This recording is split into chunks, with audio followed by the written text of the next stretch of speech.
अस्सलाम वालेकुम, welcome to my channel. कैसे हैं आप लोग। आज की वीडियो में हम लेक्चर नंबर 19 करने जा रहे हैं, जिसमें क्रैमर रूल का टॉपिक आएगा, वॉल्यूम एंड लीनियर ट्रांसफॉर्मेशन। इसके साथ साथ हम एरिया फाइंड करना भी सीखेंगे। सबसे पहले क्रैमर रूल है जी। क्रैमर रूल क्या होता है और आप इसको कैसे यूज़ करते हैं, इसका फॉर्मूला बस यहाँ पे देख लेते हैं, फिर डायरेक्ट हम जाएंगे अपने एग्जाम्पल पे, वहाँ मैं साथ साथ आपको समझाऊंगी। ठीक है, ये 2x2 3x3 मैट्रिसेस पे यूज़ किया जा सकता है। आपके पास फार्मूला जो है वो x i is equal to determinant of a i into b over determinant of a. अब ये ए आई जो है ये A1 भी हो सकता है, A2 भी हो सकता है, A3 A4, जहाँ तक आप 1 से n तक जहाँ तक जाएंगे। ठीक है, वो डिपेंड करता है कि बी के अंदर कितनी एंट्रीज हैं, उतने फिर यहाँ पे आप आई की वैल्यूज पुट करते हैं। एग्जाम्पल है हमारे पास जिसमें दो इक्वेशंस दी हुई हैं, 3x1 minus 2x2 is equal to 6 और ये दूसरी इक्वेशन है। सबसे पहले इसको ना आपने मैट्रिक्स फॉर्म में लिख लेना है। 3 माइनस 5 माइनस 2 4, ये आपका कोएफिशिएंट मैट्रिक्स ए आ जाएगा। एक्स में क्या होता था, हमारे वेरिएबल्स आते थे x1 x2 और इक्वल के सामने b आता था जो कि है 6 8। ये हम ऑलरेडी इसको ax is equal to b की फॉर्म में लिखना जानते हैं। अब यहाँ से आपको पता चल गया कि ये जो है ये a है, यानी जो पहला मैट्रिक्स है। x1 x2 जो है ये आपका x कहलाएगा और जो इक्वल के सामने वाला है वो b कहलाएगा। आपने क्या करना है, सबसे पहले ना डिटर्मिनेंट ले लेना है a का। a का डिटर्मिनेंट लेंगे तो 4 3 जार 12 माइनस इनको करेंगे तो ये 5 2 जार 10 हो जाएगा, तो डिटर्मिनेंट आ गया 2। इसके बाद आपने अब दो मैट्रिसेस लिखने हैं, एक को आप A1b, दूसरे को आप A2b का नाम देंगे। A1b और A2b में क्या आएगा, देखें A1b में आपने जो x1 वाला कॉलम है ना 3 माइनस 5, उसको रिप्लेस कर देना है b की वैल्यूज़ के साथ। b की वैल्यू 6 8 है, तो इन दोनों की जगह पे आपने 6 8 पुट कर देना है और -2 4 वैसे ही रहेगा।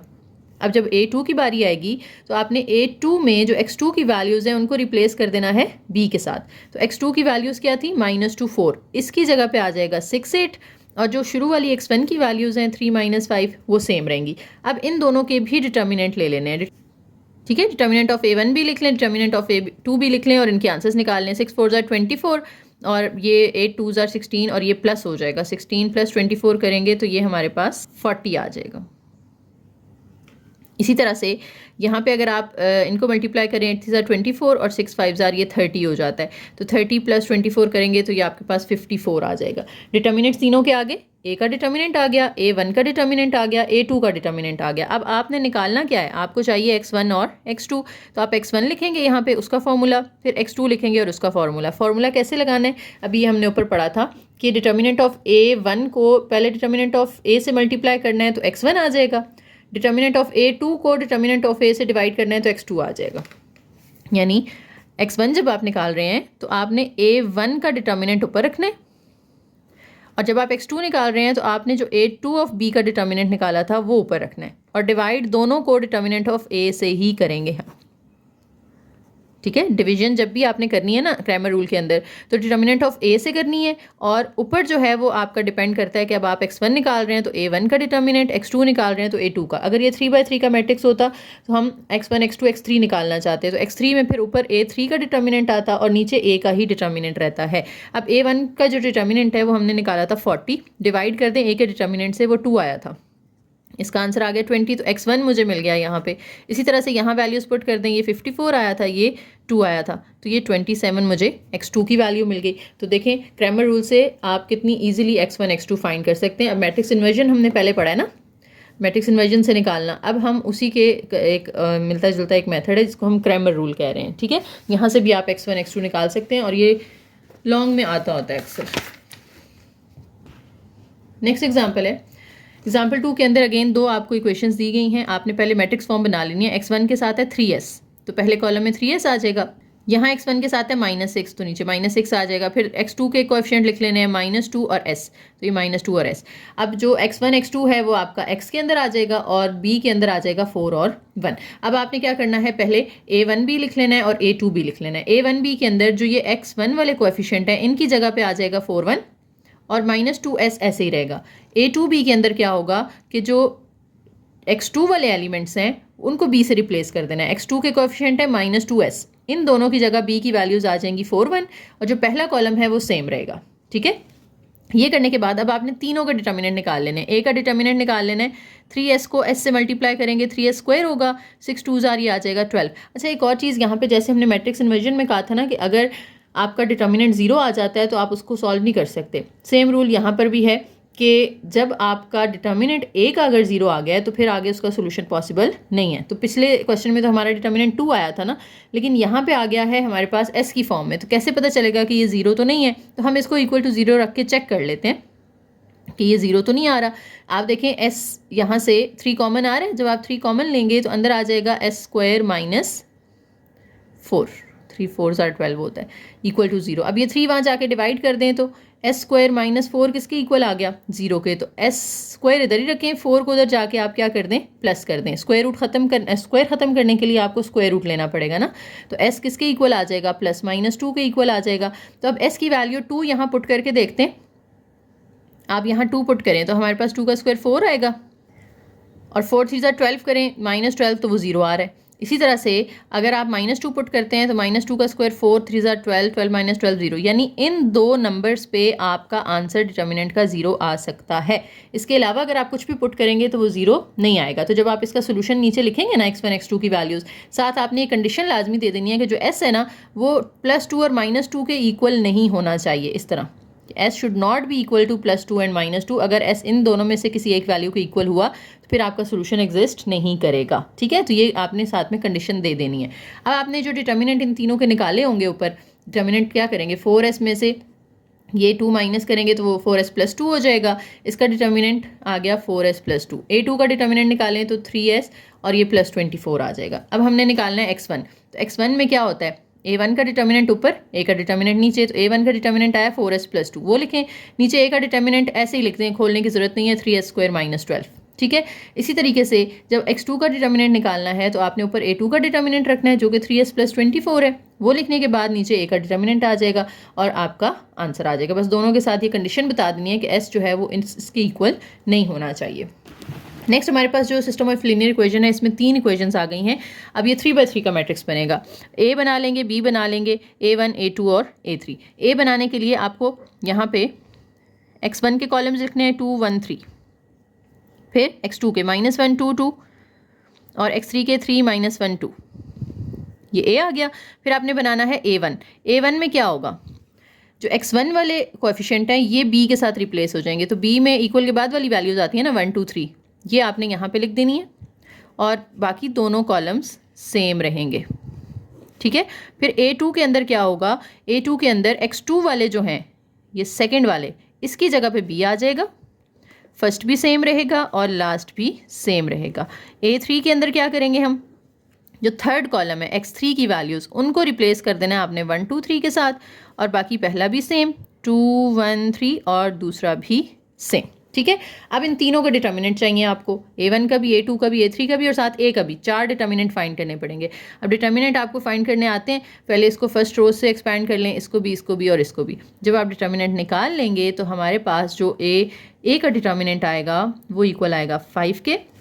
ये देखिए मैंने डिटर्मिनेंट निकाल के लिख लिए हैं। a का डिटर्मिनेंट 5 आएगा, a1 का डिटर्मिनेंट 7, a2 का 0 और a3 का -3। अब a1 का डिटर्मिनेंट यूज़ करते हुए हमने x1 निकालना है। x1 किसके इक्वल होगा? a का डिटर्मिनेंट ओवर a1 का डिटर्मिनेंट ओवर a का डिटर्मिनेंट, यानी 7/5। ये x1 आ गया। x2 निकालने के लिए ऊपर a2 का डिटर्मिनेंट आएगा, नीचे a का डिटर्मिनेंट आएगा। तो x2 किसके इक्वल आ जाएगा? 0 के। इसी तरह x3 की वैल्यू निकालने के लिए ऊपर a3 का डिटर्मिनेंट जो कि -3 है और नीचे a का डिटर्मिनेंट जो कि 5 है। तो ये आपके पास x3 आ जाएगा। तो क्रैमर रूल में इसी तरीके से आपने बस करना होता है कि जितने वेरिएबल्स हैं उतने a बनेंगे, a1 a2 a3, और फिर बारी बारी सबका डिटर्मिनेंट ले लेना है। फिर x1 के लिए a1 के डिटर्मिनेंट को a पे डिवाइड करें, x2 के लिए a2 के डिटर्मिनेंट को a पे डिवाइड करें, x3 के लिए a3 के डिटर्मिनेंट को a पे डिवाइड कर दें, तो आपको आपका सोल्यूशन मिल जाएगा। अब ये अगली एग्जांपल आप लोगों ने खुद करनी है। 3 इक्वेशंस दी हुई हैं, आप पहले a बनाएं, फिर a1 a2 a3 बनाएं और तीनों के डिटर्मिनेंट सेम इसी तरीके से आपने फाइंड करके डिवाइड करने हैं a के डिटर्मिनेंट के साथ। तो आपके पास x1 x2 और x3 आ जाएगा। अब यहाँ पे वो कह रहे हैं कि अगर a1 b है, ai b है सॉरी, तो आपने जो यहाँ i की वैल्यू होगी ना वो वाला कॉलम आपने b से रिप्लेस कर देना है। कि जैसे यहाँ पे a1 होता तो हम फर्स्ट कॉलम को b से रिप्लेस करते हैं, a2 होता है तो हम सेकंड कॉलम को b से रिप्लेस कर देते हैं, a3 होता है तो हम थर्ड कॉलम को b से रिप्लेस कर देते हैं। तो हमारे पास वो नया मैट्रिक्स बन जाता है। ठीक है, नेक्स्ट आ जाता है जी फॉर्मूला फॉर ए इनवर्स कि अगर आप क्रैमर रूल को यूज़ करते हुए किसी मैट्रिक्स का इनवर्स फाइंड करना चाहते हैं तो वो आप कैसे फाइंड करेंगे। ये अभी मैं एग्जांपल करवाती हूँ, उसमें आपको ये फॉर्मूला समझ आएंगे। सबसे पहले ना यहाँ पे एक थ्योरम है जो हम कर लेते हैं।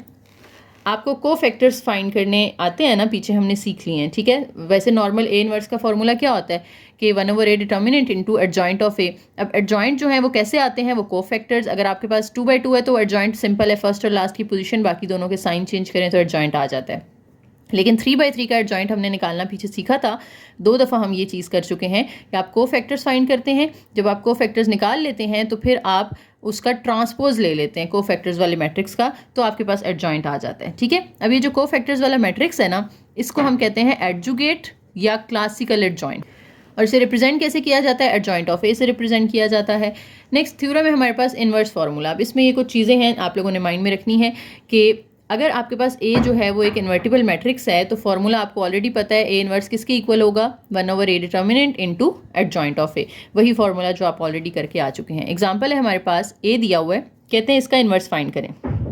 आपने इसको कोफैक्टर्स वाले मेथड से अगर करना है तो आप क्या करेंगे, हमने पहले इसका ए का डिटर्मिनेंट ले लेना है ताकि पता चले कि इसका इन्वर्स एग्जिस्ट भी करता है या नहीं। अगर डिटर्मिनेंट 0 आ गया तो फिर तो इन्वर्स एग्जिस्ट नहीं करता ना, लेकिन यहाँ पे हमारा डिटर्मिनेंट 0 नहीं आ रहा। तो डिटर्मिनेंट फाइंड करने के बाद अब आपने देखना है कि जो ए का ऑर्डर है वही इसके इन्वर्स का ऑर्डर होगा। अगर ए 2/2 है तो इसका इन्वर्स भी 2/2 का होगा, ए 3/3 है तो इसका इन्वर्स भी 3/3 होगा। तो यहाँ हमारा है ए 2/2 का, तो जो इसका ए इन्वर्स होगा ना उसका ऑर्डर भी 2/2 होगा। लेट्स से मैं उसके अंदर अपने जो है वो एलिमेंट्स लिख देती हूँ। पहला एलिमेंट होगा x11, दूसरा होगा x12। आप a11 a12 भी कर सकते हैं। इसी तरह से यहाँ पे x21 कि सेकेंड रो फर्स्ट कॉलम, और यहाँ पे 22 यानी सेकेंड रो सेकेंड कॉलम। अब ये मुझे x11 x12 x21 x22 की वैल्यूज़ निकालनी है, यहाँ पुट करनी है, तो मेरे पास इन्वर्स आ जाएगा। अब ये कैसे निकालनी है आपने देखें, x11 निकालने के लिए जो मेरे पास फॉर्मूला यूज़ होगा ना, आपके सामने लिख रही हूँ, वो होगा C11 ओवर डिटर्मिनेंट ऑफ ए। कि जो C11 का एडजॉइंट आएगा, कोफैक्टर आएगा, C11 यहाँ से निकलेगा ना, कोफैक्टर 11 कैसे निकलेगा, फर्स्ट रो फर्स्ट कॉलम छोड़ दो तो क्या आ जाएगा, यहाँ पे -1 आ जाएगा, तो इसकी वैल्यू हो गई -1। और डिटर्मिनेंट जो है वो हमारे पास कितना आया था, यहाँ पे ऊपर हमने भी निकाला था, वो 13 आया था, ठीक है। तो -1/13। इसी तरह से जब आपने x2 निकालना है तो उसका फॉर्मूला क्या होगा, x12 निकालना है, उसका फॉर्मूला होगा C21 ओवर डिटर्मिनेंट ऑफ ए। ये चीज़ याद रखनी है, इन्वर्स निकालते हुए जब आप 1/2 का निकाल रहे हैं वैल्यू तो सामने C21 आएगा, 1/2 नहीं आएगा, रोज़ को चेंज कर देना होता है। यहाँ भी आप x11 निकाल रहे थे तो असल में ये वाला 1 पहले आ गया, ये वाला 1 बाद में, लेकिन वो सेम था तो हमें पता नहीं चला। लेकिन यहाँ पे अब ये 1/2 है तो उसको आपने 2/1 बना देना है, नीचे डिटर्मिनेंट ऑफ ए से डिवाइड कर देना है। अब जो कोफैक्टर है 2/1 वो कैसे निकलेगा, 2/1 का मतलब है सेकेंड रो फर्स्ट कॉलम छोड़ दें, ये सेकंड रो छोड़ दें, फर्स्ट कॉलम छोड़ दें, तो सिर्फ क्या रह जाएगा, यहाँ पे 3 रह जाएगा, तो इसकी वैल्यू आ गई 3। नीचे डिटर्मिनेंट ऑफ ए हमने ऊपर निकाला था वो सेम रहेगा 13। फिर तीसरा निकालना है मैंने x21 निकालने के लिए C12, इनको भी आगे पीछे कर देना है ना आपने, 21 है तो उसको 12 बना देना है, और नीचे डिवाइड हमेशा आपने डिटर्मिनेंट ऑफ ए से ही करना होता है। अब आप C12 निकालें अगर, तो फर्स्ट रो सेकेंड कॉलम छोड़ देना है आपने, फर्स्ट रो सेकंड कॉलम छोड़ देना है, तो सिर्फ क्या रह जाएगा -1, और डिटर्मिनेंट हमारे पास 13 आ रहा है। इसी तरह से x22 निकालने के लिए C22 ओवर डिटर्मिनेंट ऑफ ए। इसमें आप 2 आगे पीछे करेंगे तो वो फिर भी सेम ही चीज़ रहेगी ना।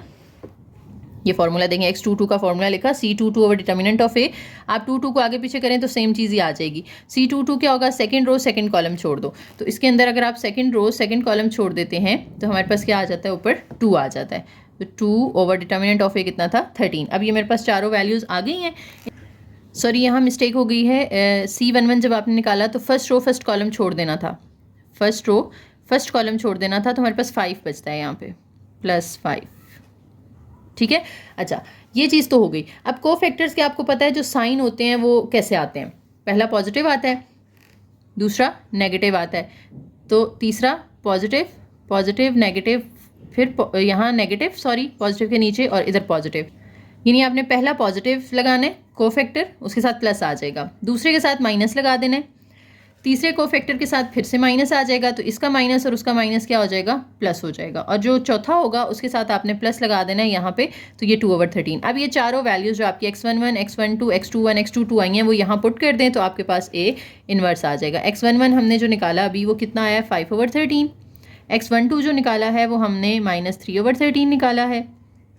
x21 1/13 आया है और x22 जो है वो 2/13 आया है। तो ये आपने A इन्वर्स निकाल लिया यूजिंग कोफैक्टर्स। नेक्स्ट एक और एग्जांपल कर लेते हैं। इसी तरह से इन्वर्स फाइंड करना है आपने A का और कोफैक्टर्स यूज़ करते हुए। आपने पहले इसके सारे कोफैक्टर्स निकाल लेने हैं। C11 इसका पहले का निकलेगा C11, फिर C12 C13, C21 C22 C23, C31 C32 C33। अब कोफैक्टर्स आपको फाइंड करने आते हैं। जब आप C11 निकालेंगे फर्स्ट रो फर्स्ट कॉलम छोड़ देंगे, बाकी इनका डिटर्मिनेंट ले लेना है आपने। C12 निकालेंगे जब आप फर्स्ट रो सेकंड कॉलम छोड़ देना है, बाकी जो आएंगे उनका डिटर्मिनेंट ले लेना है। थर्ड जब आप निकालेंगे C13 तो फर्स्ट रो थर्ड कॉलम छोड़ देना है, बाकी लिख लेने हैं। साइंस उसी तरीके से आएंगे, पहला पॉजिटिव, दूसरा नेगेटिव, तीसरा पॉजिटिव, फिर negative positive negative positive negative positive. जब आपके पास कोफैक्टर्स आ जाएंगे, अब आपने वही एक्स का फॉर्मूला जो हमने पिछली एग्जांपल में यूज़ किए हैं वो कर लेने हैं और अपने आंसर्स निकाल लेने हैं। या अगर आप वो फार्मूलाज नहीं यूज़ करना चाहते, आप सिंपल जो आपने पहले सीखा हुआ है वो कर लें। जब आप कोफैक्टर्स निकाल लेंगे तो कोफैक्टर्स जो हैं वो सारे किसके इक्वल आ जाते हैं, आपका एडजॉइंट ही होता है ना कोफैक्टर्स। आप सारे कोफैक्टर C11 जो निकाला है वो इधर पुट कर दें, C21 निकाला है वो पुट करें, C31 पुट करें। सारे पुट करने के बाद आप देखें कि इसका ट्रांसपोज ले लेंगे अगर हम, तो वो एडजॉइंट आ जाएगा। इन्होंने ट्रांसपोज लेके यहाँ पे डायरेक्ट लिख दिया है, ठीक है। एडजॉइंट हमारे पास आ गया। हमें अब इन्वर्स फाइंड करने के लिए क्या चाहिए होता है, एक तो डिटर्मिनेंट चाहिए होता है हमें A का, और उसके साथ मल्टीप्लाई होता है एडजॉइंट ऑफ A। तो एडजॉइंट ऑफ A तो यहाँ से आ गया कोफैक्टर्स में से। अब जो डिटर्मिनेंट है वो आप कैसे निकालेंगे, A का डिटर्मिनेंट आप एक्सपैंड कर लें इसको A को। ये जो आपको मैट्रिक्स A दिया हुआ है इसका आप एक्सपैंड करके 3/3 का जैसे हम डिटर्मिनेंट निकालते हैं वो निकाल लें, तो आपका आंसर आ जाएगा डिटर्मिनेंट का। फिर आप यहाँ डिटर्मिनेंट पुट करें और एडजॉइंट के हर एलिमेंट के साथ बारी बारी डिटर्मिनेंट को डिवाइड कर देना। देखें डिटर्मिनेंट हमारा आएगा 14 और ये हमारा एडजॉइंट है जो हमने अभी निकाला था।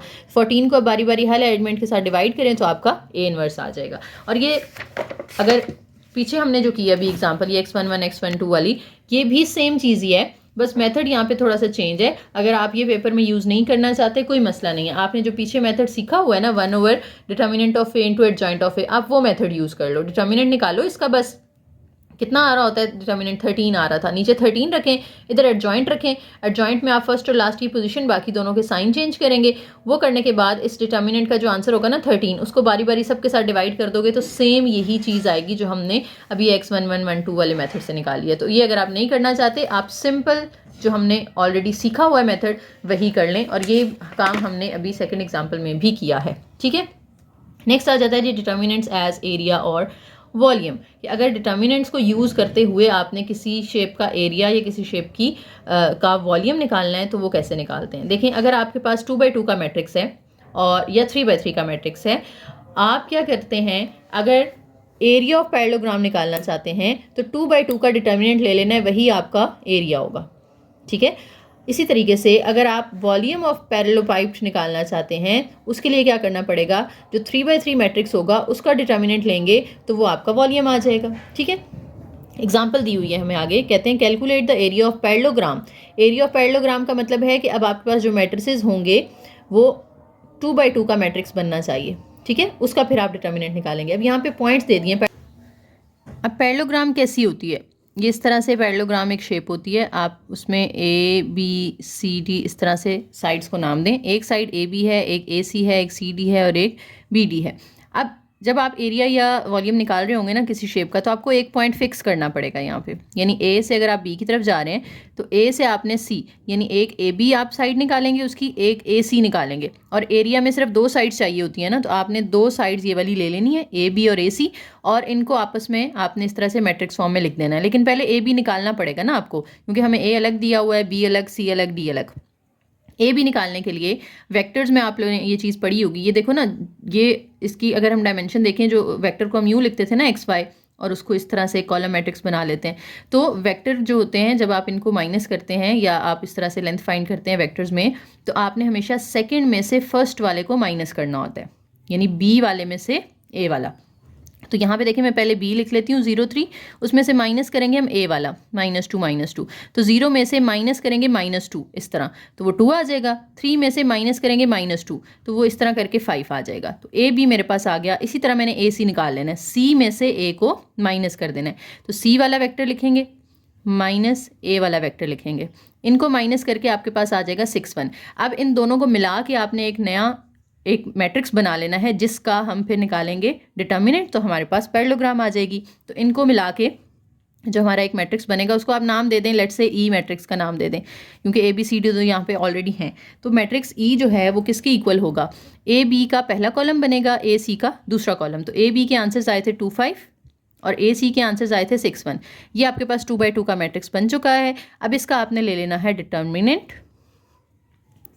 2 1 2 6 5 30, ठीक है। और इसके साथ इस तरह से ना आपने एब्सोलूट वैल्यू लेनी है, क्योंकि ये एरिया है और अगर इसमें डिटर्मिनेंट का आंसर नेगेटिव आएगा तो फिर तो नहीं चलेगा ना। आपने इसका जो नेगेटिव आंसर आ रहा है उसकी एब्सोलूट वैल्यू लेनी है। एब्सोलूट वैल्यू क्या करती है, हमारे माइनस को ख़त्म कर देती है। तो ये +28 आएगा, क्योंकि एरिया जो है वो कभी नेगेटिव नहीं हो सकता, ठीक है। तो माइनस को आपने कन्वर्ट कर लेना है पॉजिटिव के अंदर। तो ये फॉर्मूला होता है आपका डिटर्मिनेंट को यूज़ करते हुए पैरेललोग्राम फाइंड के एरिया फाइंड करने का। नेक्स्ट हमारे पास है जी, अगर पैरेललोग्राम में वो कह रहे हैं जो वर्टेक्स ए है -2, -2, इसको आप ओरिजिन बना दें, फिर बताएं कि अब जो पैरेललोग्राम है उसका एरिया कितना आएगा। देखो एक पैरेललोग्राम एक पॉइंट पे पड़ी हुई है, उसको उठा के आप दूसरे पॉइंट पे रख देंगे तो उसके अंदर का एरिया तो सेम ही रहेगा ना, ठीक है। तो अगर आपका पॉइंट पहले -2 है, आप इसको 0 0 बनाना चाहते हो, -2 किसकी वैल्यू थी, ए की थी ना। अगर इसको 0 बनाना है तो इसमें +2 करना पड़ेगा, ताकि -2 +2 ये भी 0 हो जाए, -2 +2 ये भी 0 हो जाए।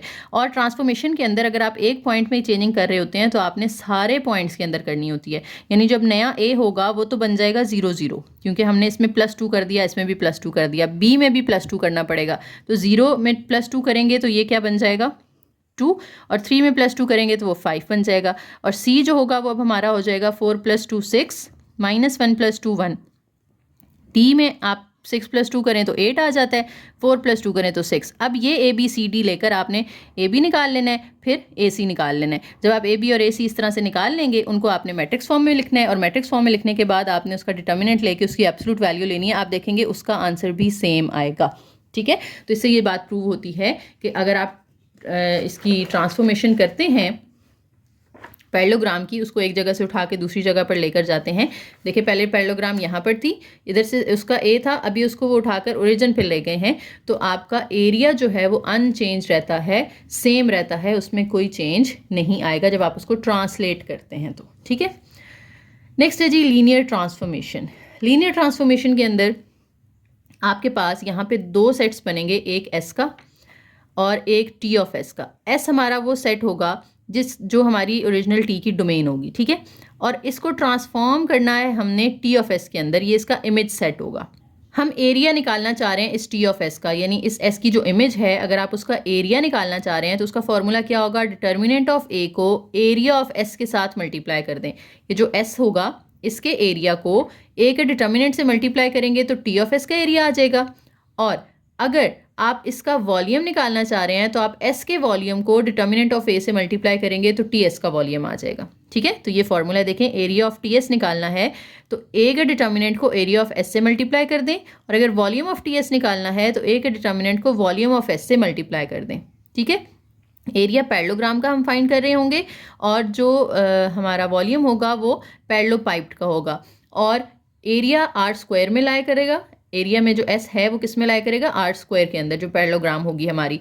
और वॉल्यूम फाइंड करते हुए जो एस पैरेललोपाइप्ड होगी वो r⁻³ के अंदर, यानी 3 डायमेंशनल के अंदर लाया करेगी। यानी एरिया में हमेशा 2 by 2 का मैट्रिक्स इस्तेमाल करना है, वॉल्यूम में आपने 3 by 3 का मैट्रिक्स इस्तेमाल करना है।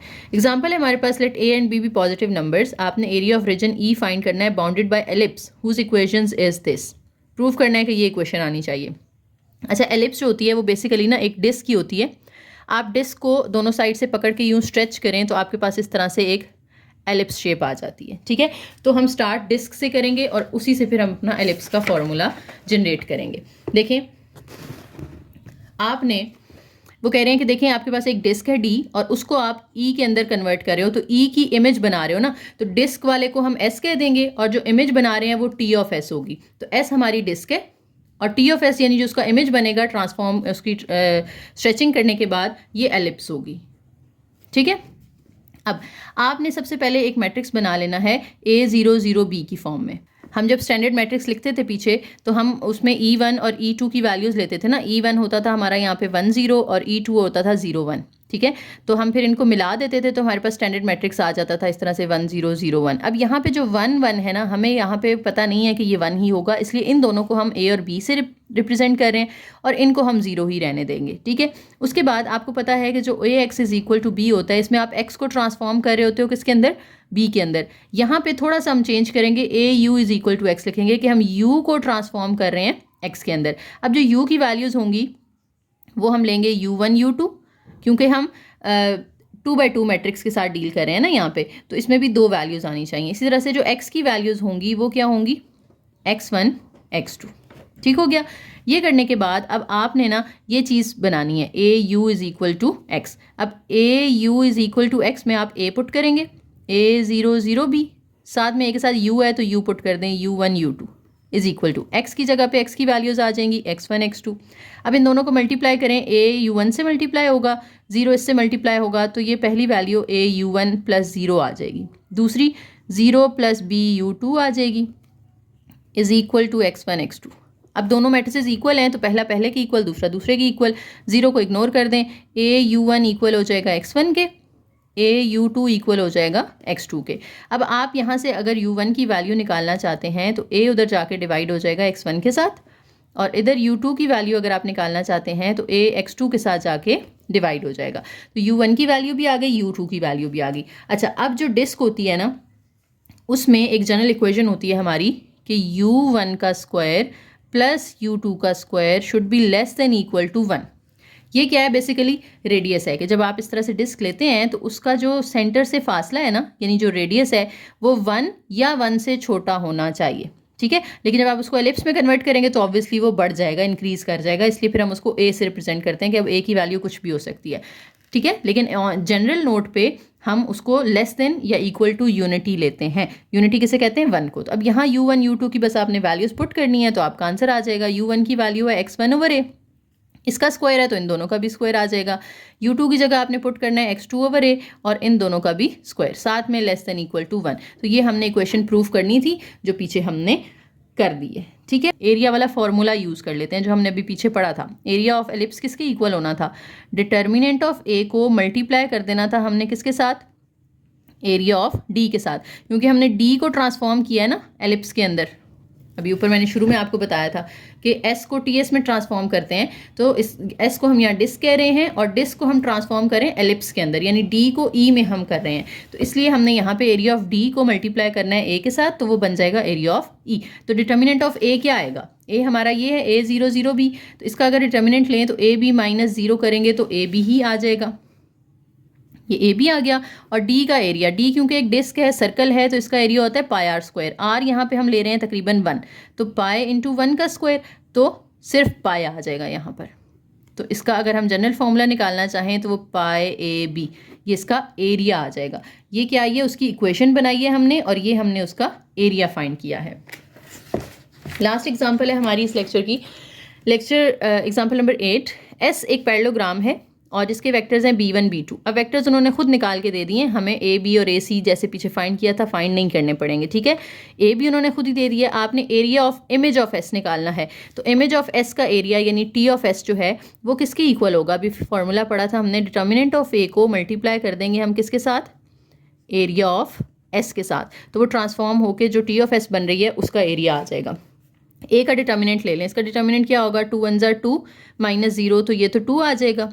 और area of S, area of S कैसे निकालेंगे, वो इनका जो मैट्रिक्स बनेगा उसका डिटर्मिनेंट होगा। ठीक है, यानी B1 और B2 को मिला के जो मैट्रिक्स बनेगा ना, इसका अगर आप डिटर्मिनेंट ले लें 1 माइनस ये 15, ये हमारे पास आ जाएगा -14, और हमने इसकी एब्सोल्यूट वैल्यू लेनी होती है तो हम सिर्फ 14 लेंगे, तो एरिया ऑफ एस हमारे पास 14 आ गया।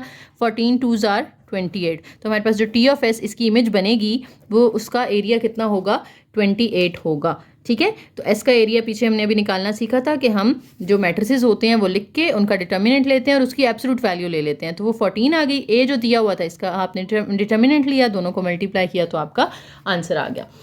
लेक्चर हमारा ख़त्म हो गया। उम्मीद है आप लोगों को समझ आ गई होंगी सारी चीज़ें। वीडियो पसंद आई है तो लाइक करें, शेयर करें, चैनल को सब्सक्राइब करें और एक प्यारा सा कमेंट करके जाइएगा। Thank you. अल्लाह हाफिज़।